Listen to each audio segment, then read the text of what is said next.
یہ استخارہ کی دعا بتا رہا ہوں جو صحیح بخاری شریف میں آتی ہے اور حضور صلی اللہ علیہ وسلم نے ہمیں تعلیم دی ہے، اس لیے دھیان سے سنیے۔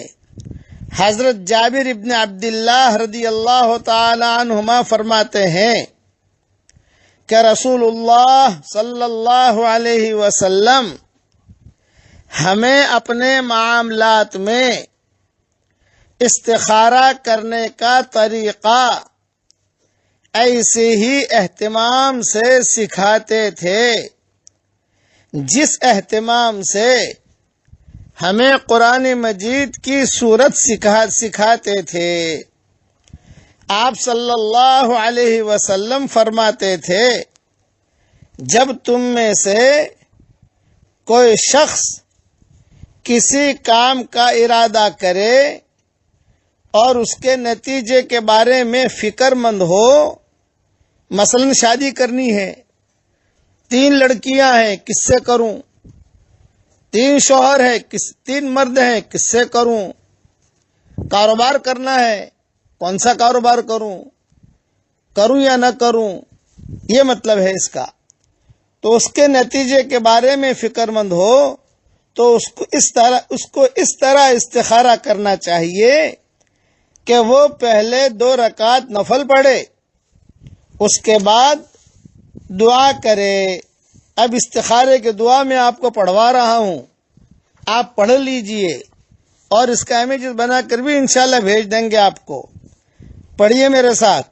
اللہم انی استخیرک بعلمک واستقدرک بقدرتک واسألک من فضلک العظیم فإنك تقدر ولا أقدر وتعلم ولا أعلم وأنت علام الغيوب اللهم إن كنت تعلم أن هذا الأمر، یہ هذا الأمر جو آیا یہاں نیت کریں، جو معاملہ ہے آپ کا، گھر لینا ہے، شادی کرنی ہے، جو معاملہ ہے دل میں نیت کر لیں۔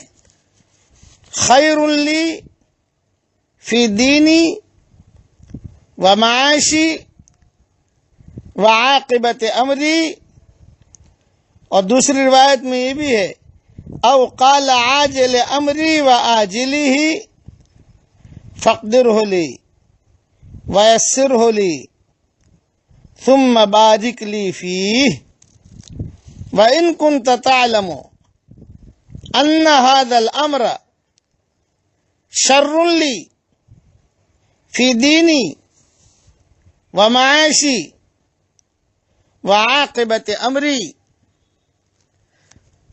یا عاجل امری و آجلہ، یعنی اس کا تعلق دعا سے نہیں ہے، یعنی چاہے جلدی چیز آنے والی ہو یا دیر سے آنے والی ہو، یہ امیج اس کے اندر وضاحت کر دوں گا۔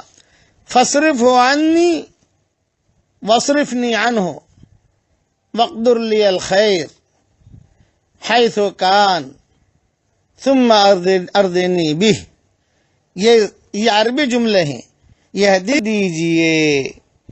دعا میں دونوں جگہ جب ہذا الامر پر پہنچے تو اپنی ضرورت کا دھیان رکھے جس کے لیے استخارہ کر رہا ہے۔ یہ دعا امیج کے ذریعے دے دیں گے انشاءاللہ، حدیثوں میں آتی ہے، لیکن عام طور پر لوگوں کو کرنا نہیں آتا استخارہ، اس لیے میں نے یہ حدیث بیان کر دی۔ بقیہ استخارے کے بارے میں کل انشاءاللہ کچھ باتیں اور بھی عرض کروں گا۔ آمین۔ اللہ تعالی ہمیں عمل کرنے کی توفیق عطا فرمائے۔ آمین آمین۔ والسلام علیکم ورحمۃ اللہ وبرکاتہ۔